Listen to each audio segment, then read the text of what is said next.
Cleveland Browns were a team that had many concerns and questions at the quarterback position.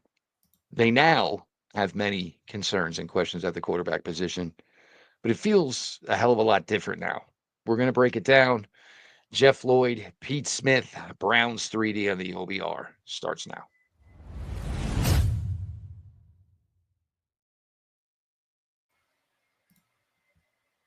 Welcome back, my friends, to the show that never ends, your daily delivery of all things Dog Pound Browns. 3D on the OBR is brought to you by Statewide Sharpening Mower Sales and Service. Greatly appreciate them for the partnership over the last 4 months. Again, so if you're in the Cleveland area, it's that time of the year. It's getting warmer, getting good amount of precipitation. The yard becomes your spring, summer project. I'm your host, Jeff Lloyd, joined by the OBR's Pete Smith as well. Um, Able to reflect probably a little bit more in depth now here. Everything kind of been ingrained now for the Browns for 48 hours. Certainly going to talk a little bit about the quarterback position. Certainly going to talk a little bit, just about the draft in general. Some thoughts on Dylan Sampson. Pete had a prior commitment, so was unable to join us for the stream on Saturday. Look, we all have lives. We all have commitments. It wasn't maybe as good as going out to talk with Cedric Tillman in Rochester with like Fred Greetham got to do, but hey, we all do what we do here. As always, make sure you subscribe, of course, to the OBR on YouTube and, of course, the OBR over on Switch. There was a lot of talk, Pete, about the two quarterback approach. Not that it wasn't a terrible idea for the way the team was constructed. The problem was trying to actually find two quarterbacks. So obviously, we know the way it broke down.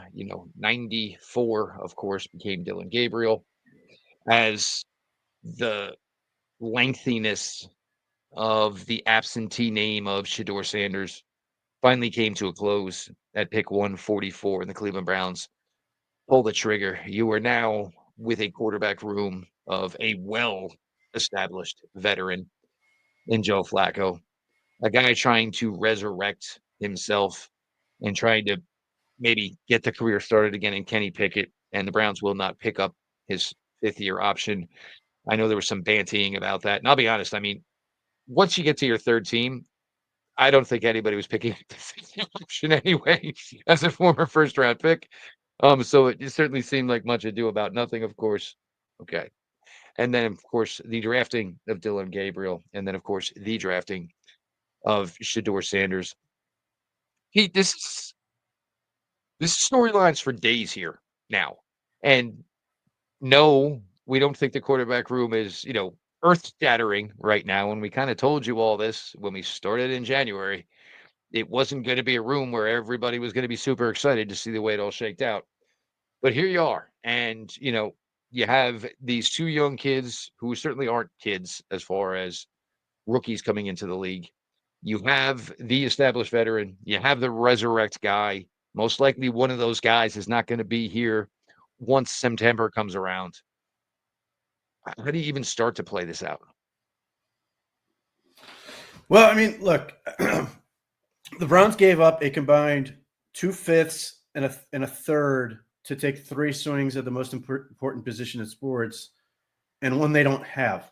So I have no problem with them taking as many hacks at this as possible. And if none of those guys can do it, which I think is most people's base assumption, and I don't think that's wrong, the quarterback they presumably would be picking in the draft next year would be their 4th attempt. That's exactly how they should be playing this, coming up with as many creative solutions to deal with this problem as they can, given the financial constraints that are presented by Deshaun Watson for the time being, and just the availability of the position. The free agency options sucked.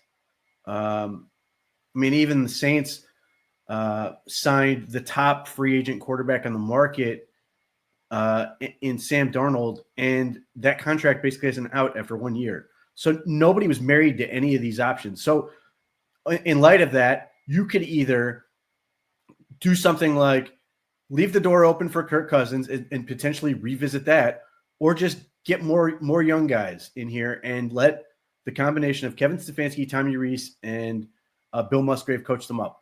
I'm totally fine with that. There is definitely a challenge to how you manage reps in practice and everything.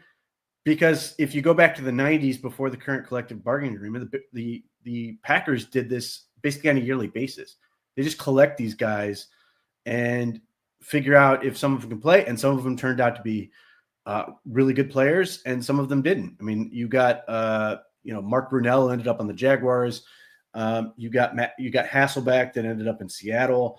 And even if you think that the odds of any of these guys hitting is low, okay, well, at least you're taking 3 swings at it, and maybe one of them works out. And if it does, if you get lucky on one of these and say whether it's Gabriel or Pickett or Sanders, and they're good enough to start, then you go into next year's draft and you have 2 first-round picks to just build around them. And they're going to have things they have to address. But for the low cost associated with what they did, I think this approach is smart. I'm confused by the criticisms of it when for months we've been listening, and even dating back to the last season, this team's not going anywhere until they address the quarterback position. Well, they're doing 3 things to try to address the quarterback position, and the best case scenario for this team is that those 3 guys in their 20s are all good enough where we get to a point where when it's cut down day, the Browns cut Joe Flacco and eat whatever guaranteed money they have to do. If they're good enough to get them to make that decision, the Browns are in a pretty good space.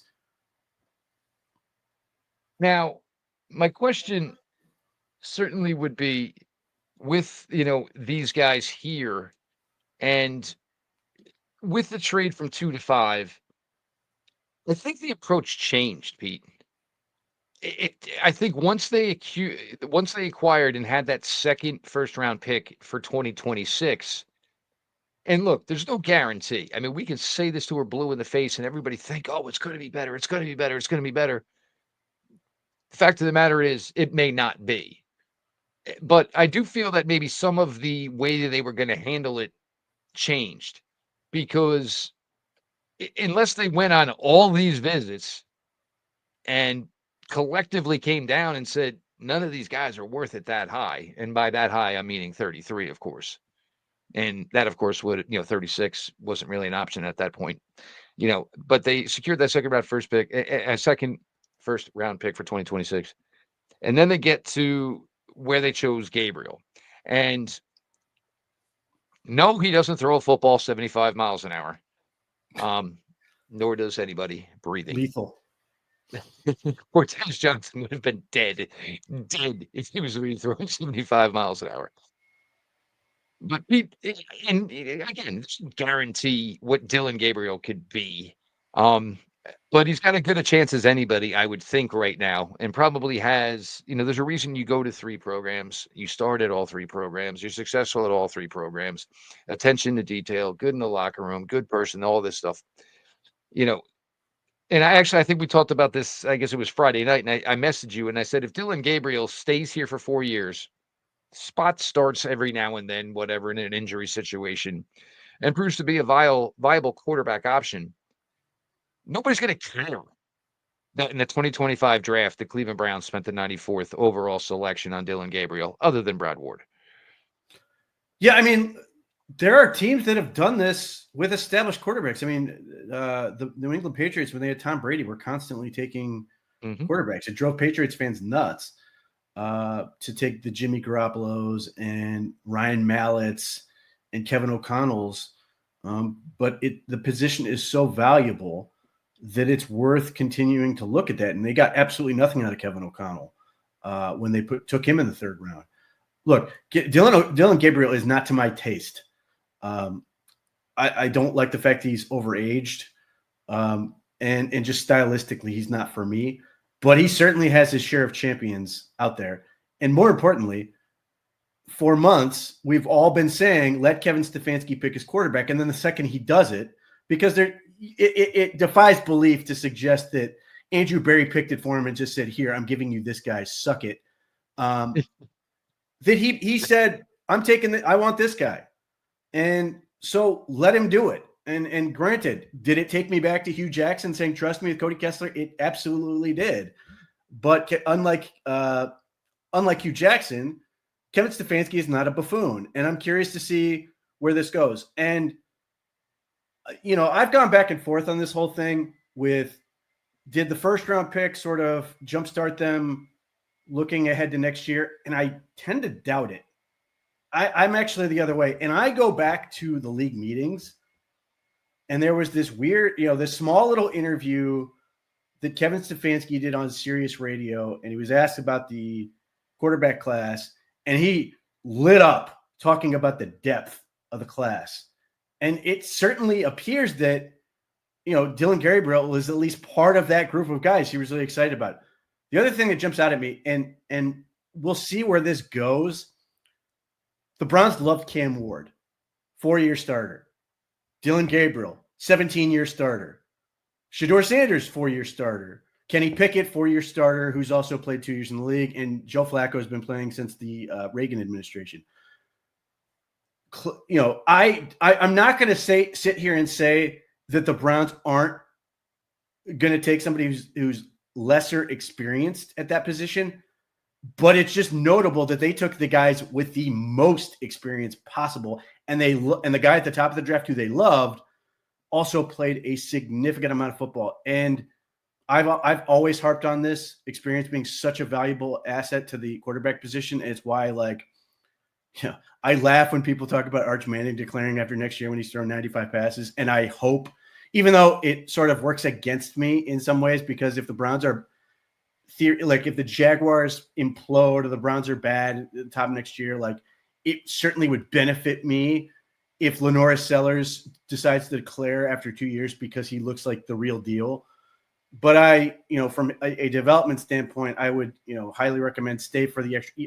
Obviously I haven't seen him play yet. This year hasn't happened yet, but I would, I'm inclined to say stay another year because it's just so good for you in your professional career just to keep playing, experience that, you can get it now. So get it and then come into the league more prepared.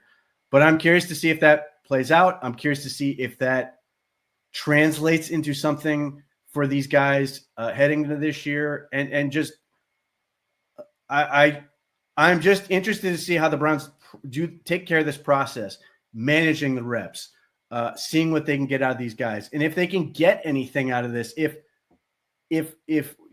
we haven't, other than basically Dorian Thompson-Robinson and a couple camp arms, we haven't really seen Kevin Stefanski get to work with, rookies and young quarterbacks outside of Baker Mayfield, who was somebody else's quarterback, even though Kevin Stefanski seemingly took the job in no small part because of Baker Mayfield. I want to see what he can do. I want to see what Tommy Rees can do. Bill Musgrave's been around forever. I want to see what those guys can sort of cook up with this group. And the competition may make all these guys better. And the benefit you get with Joe Flacco, granted, if he ends up being the starter, he's going to have to ramp up his reps quite a bit. But he doesn't need a whole lot of reps there in the summer. In fact, it's probably better for him if he doesn't, because his arm might fall off if he takes an entire training camp worth of throws. I think that this allows him to potentially be stronger for the sake, if they need him in the real season. And the Browns have publicly messaged that this is going to be a competition, and they seemingly are giving Kenny Pickett every opportunity to win this job, just in terms of how everything's being presented. I don't take that as random. I think they really want, there's no upside with Joe Flacco, obviously. Mm-hmm. It's not like you're going to go, oh, Joe Flacco played great again this year, let's sign him up for a 4-year extension.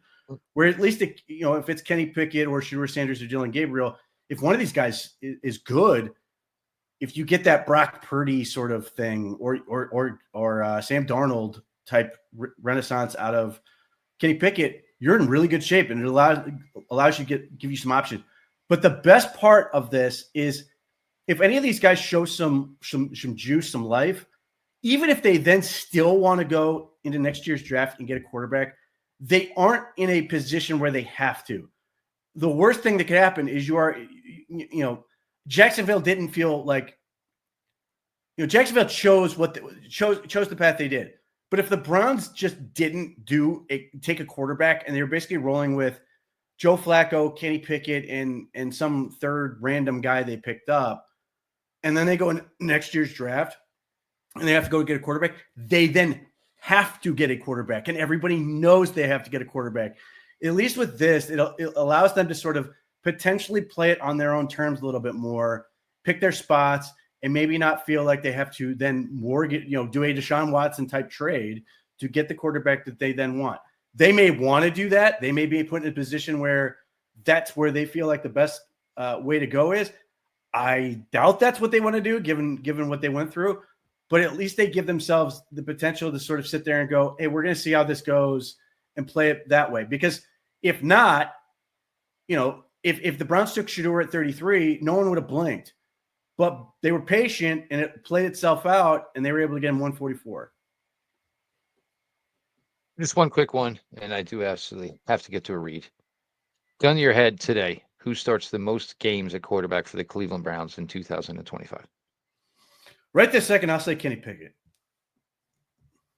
I would say, I think this depends on if you're Pickett or Flacco, but it also depends on what the Browns' record is. Yeah, I think a lot of it has to do with that. And Jack Duffin brought up a good point today. He said, he thinks there's a possibility the London game is October 5th, which means the Browns could opt then for the bye week that following week. And, I'm a little early to maybe totally write the season. I'm not going to say off, but write the season as maybe you're not going to be there. Could be rookie time. All right. Definitely interesting. We have been talking now for months, and it's been a great partnership. We were pleased to have them for the entire offseason here, their sponsorship. And, of course, we were talking about State Sharpening Mower Sales and Service. They're located over in Broadview Heights. If you were local to the Cleveland area, they are your one-stop shop for all things lawn equipment. Listen, you want to spend your Sundays watching the Browns, not cutting your grass. Let the guys at State help you get your weekend back. They specialize in both residential and commercial equipment for Toro. The brand professionals have counted on for more than 100 years. Whether you're looking for a new dependable time cutter zero turn, genuine Toro replacement parts, or expert service from experienced technicians who keep your mower in peak condition, State has got your back. They are veteran owned. The Kane family are lifetime Clevelanders. They are lifetime Browns fans, and they are proud supporters of all of us here at the OBR. Again, if you are local to Cleveland, State Sharpening Mower Sales and Service in Broadview Heights is your hometown team for all your lawn equipment needs. All their info is at statesharp.com. That is STATESHARP.com. Browns 3D continues here on the OBR. Your host, Jeff Lloyd. The OBR's Pete Smith is in here with us, talking a little bit about the Cleveland Browns quarterback situation, how this is all going to work out. I messaged you right away, Pete. If anybody doesn't know, there was an Ohio senior all-star game. Pete had one of his players there. Obviously an important thing for a former player of Pete's, obviously important, go represent your school and obviously look after, kid who did so much for the school. So that's where Pete was on Saturday. The Dylan Samson selection. This is where I think, Pete, maybe you and I were wrong, because maybe they went higher on running back than we thought they initially were going to. But I think they maybe just felt, that's maybe where the good amount of basically the juice was. And even more so, once you went Judkins at 36, I figured, all right, well, then our plan is at least half right. So we'll hear a name called late to mid to late day, whatever. But, thought about it, came back. Dylan Samson's still there. And no offense to Quinton Junkkins, but, I think Dylan Samson at where he was drafted probably gives you almost as good as a return of investment in different ways than what you spent in a Judkins. This is going to be a really, really nice backfield here. And Pete, a lot of people always want to talk about the SEC, this, that, and the other thing, but it doesn't seem like a lot of people understand that Samson was so good that he actually was the SEC Offensive Player of the Year. I love this pick so much. So I completely understand I think Quinton Junkkins in a lot of ways was a mindset pick. They set a tone with that selection. I know you were a Trevion Henderson guy. You know what Quinton Junkkins is going to do. He's going to carry the rock and he's going to pound it. And though he is arguably one of the best athletes in the entire draft, still you sort of couch him as sort of a power back. And honestly, I felt like they took him a little early relative to where I thought he was going to go. And my worry was, they hit this position really hard. and they're just gonna be done. And that may have been their thought process when they initially took him. I was thrilled. I mean, I was rooting the entire way for them to take 2 running backs class because it's just the strength is there. Why not take full advantage of it? You need all the help you can get. I like Jerome Ford more than most people, but the potential for him to now be your second or third running back in the room means that the position got a whole lot better. I mean, Jerome Ford ran for 5 yards a carry behind the mess that was last year. And I know people get frustrated with him because it's all or nothing with him. Okay. Well, now if he picks his spots, hopefully there's a lot more all and a lot less nothing.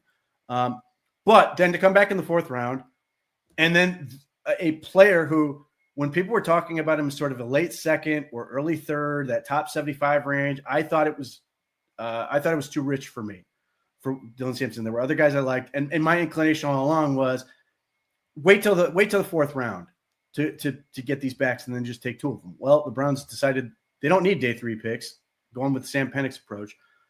But at that pick, 126, I think it was, you get a guy potentially a round and a half later than a lot of people thought he would go. You get a player that some people thought could be a feature back in his own right. And he's a completely different player than Junkkins. Junkkins is 6 foot, 220 pounds.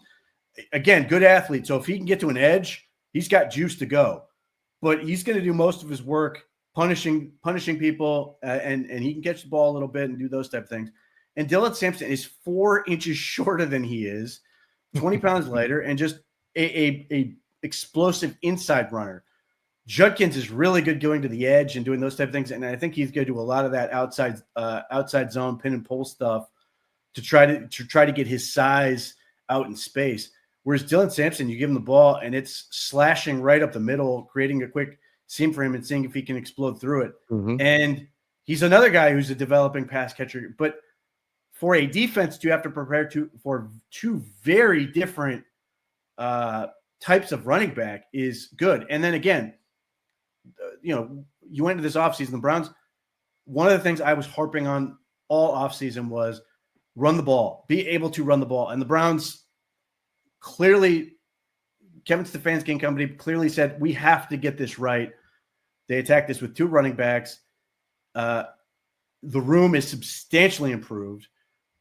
Even if you're sitting there going, man, they need more wide receiver help, this, that, and the other, and the quarterback position is unsettled, you're at least sitting there going, well, if nothing else, and it's Joe Flacco out there, at least occasionally he can give the ball to a running back and they're going to be able to give him some positive yards and not just put the whole game in his hands every time.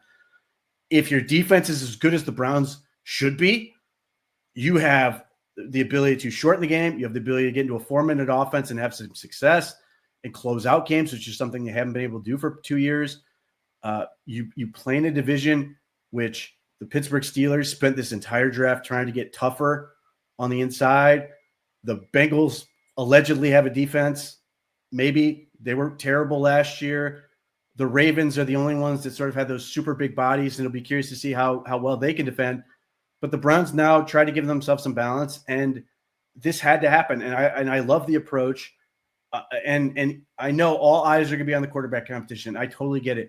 But the 2 position groups I cannot wait to watch competition-wise in this summer are running back and defensive tackle, because I just think those 2 positions are going to be really fun.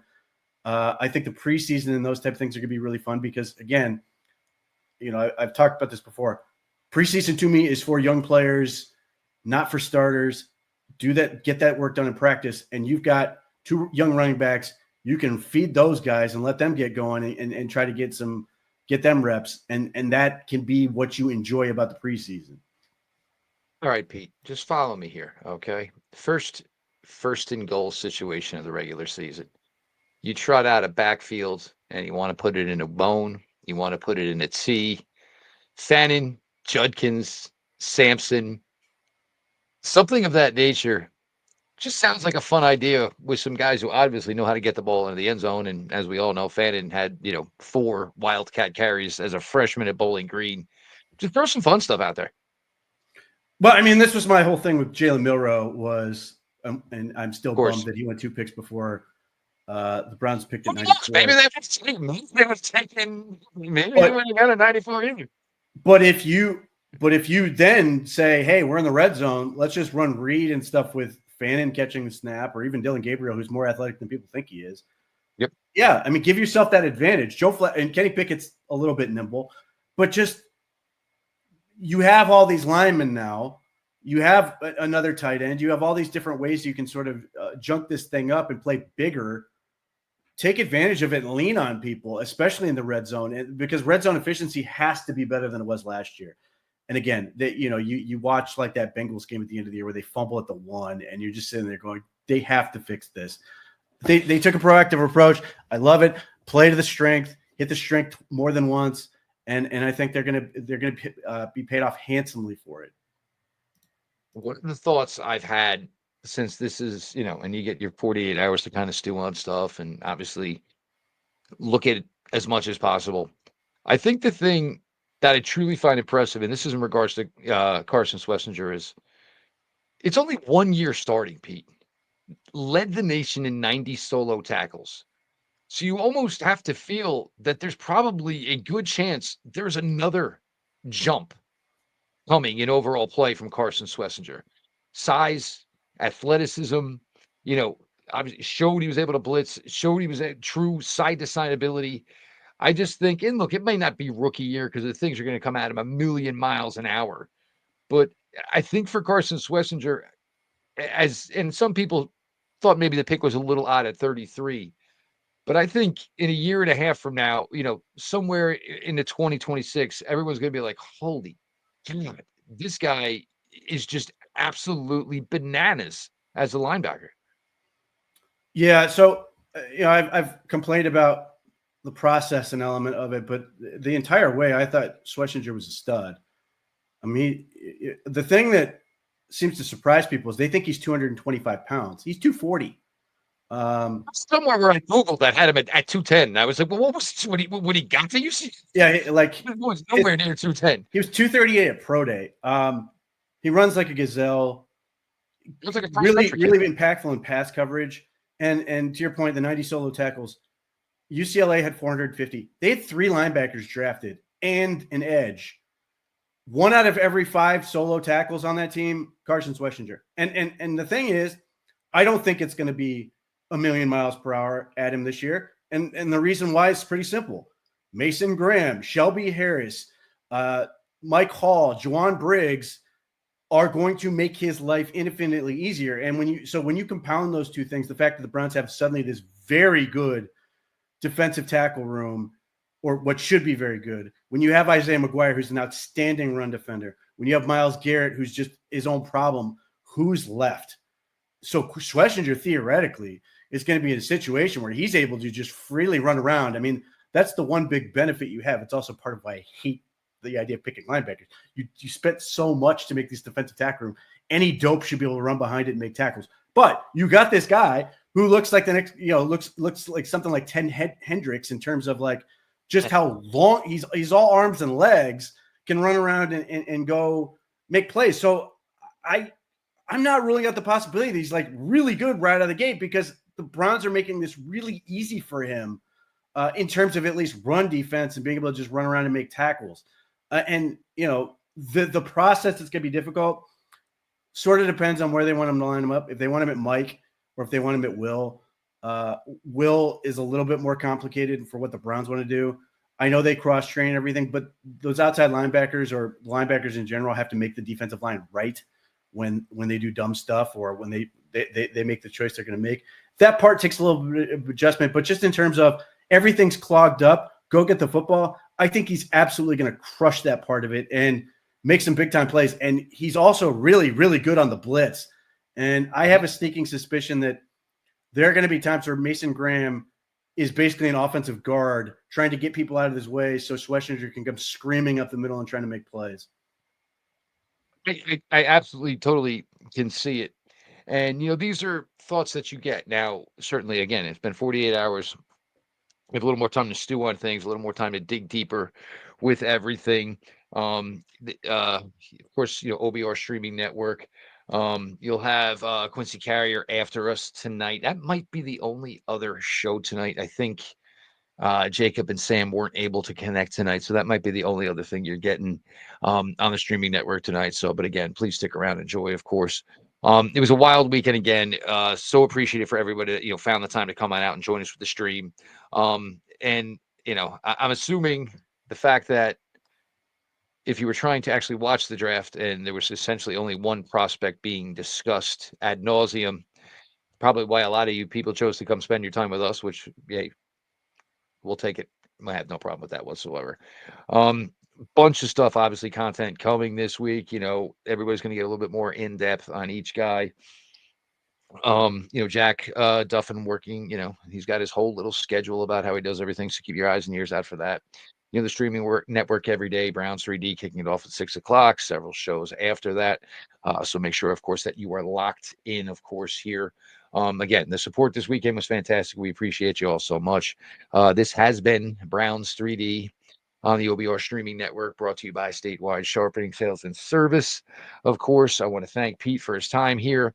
Again, make sure you're subscribed to the OBR, of course, over on YouTube. Again, make sure you subscribe to the OBR over on Twitch. This has been your daily delivery of all things Dog Pound Browns 3D on the OBR, and we will talk to y'all tomorrow.